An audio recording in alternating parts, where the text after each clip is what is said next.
Hello, everyone, and welcome once again to another one of my BLCSI non-English teaching team videos.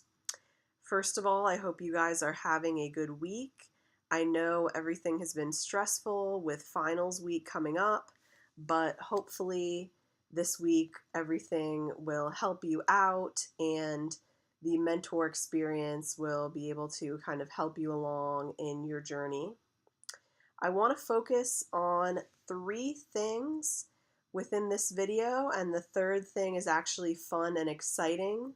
So here is what I want you guys to focus on for this upcoming week. Okay, so the first thing I want you guys to focus on for this week is continuing with the draft of your comprehensive paper, and we are actually moving on to our fourth paragraph, which should be your action steps paragraph. So just to give you guys some insight with the structure of the paper, remember that you've had your introduction paragraph, your initial skills paragraph, your goals paragraph, and now we're on the action steps paragraph. So during the goals paragraph, you should have described a few goals and why they're important to you. And for the action steps paragraph, you're actually going to be telling your reader what you're going to do to get yourself to that goal. So it's pretty much like the what, or in other words, the how of getting to that goal. So you can think of it like this as an example. If I have a general goal of trying to lose 10 pounds, let's say, there are a few steps I'm going to need to take to complete that goal. So my goal is losing the 10 pounds. My action steps are going to be things like step 1, going to the gym more often, and step 2, eating healthy for all of my meals. So in the same way, you can use that same idea to apply to the BLCSI experience. For instance, if you have a goal of, let's say your long-term goal is to obtain your master's or your PhD, that's your overall goal. Your action steps would be something like learning about how to apply to the program, deciding on a program that's right for you, preparing for any type of interviews or anything with the application process, and then working really hard during the program to get your degree.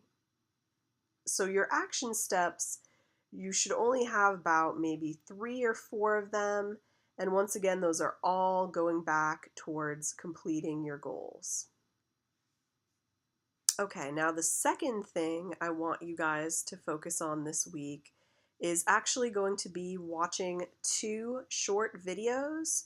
So I've picked out the first video to focus on the teaching strategy, and it's actually a short video talking about different learning styles and how to appeal to each of the learning styles. So if you've, of course, had some experience teaching, which you all have, you may have come across this idea that some people are usually more of a visual learner, an auditory learner, or a kinesthetic learner. And really, for the most part, the research supports that in order to really enhance and deepen the learning, you need to appeal to all 3 different types of learning for every student to benefit. So the video is a very simple way to describe how each person might prefer to learn, and I think it's a helpful reminder for teaching really any subject.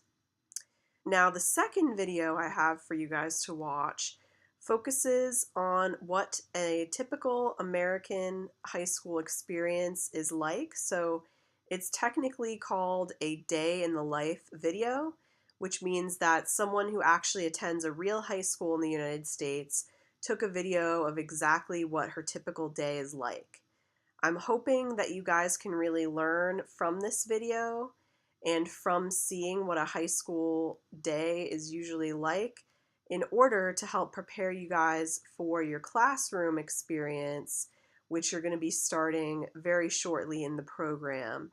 So go ahead and get an idea. Make sure you pay attention to all of the different areas shown in the video. So areas of the school like the gym, the cafeteria, of course, the high school biology classroom, um, the front of the school, the front office, the computer labs. Go ahead and get an idea for that because it's probably going to be very similar to what you'll see within the schools here in Orlando. Now, I will say that all of our public schools are not exactly alike. They are, some of them are newer, some of them might be a few years older, some of them might have, certain ways of setting up their computer labs compared to others. But in general, this should give you a good, well-rounded look at what an American high school is like. All right, so that's going to bring us to our third step for this week, or thing that I would like you to work on, which is basically just preparing for your upcoming exam week. I really want all of you guys to be successful, and we are going to be transitioning to your new mentor very shortly.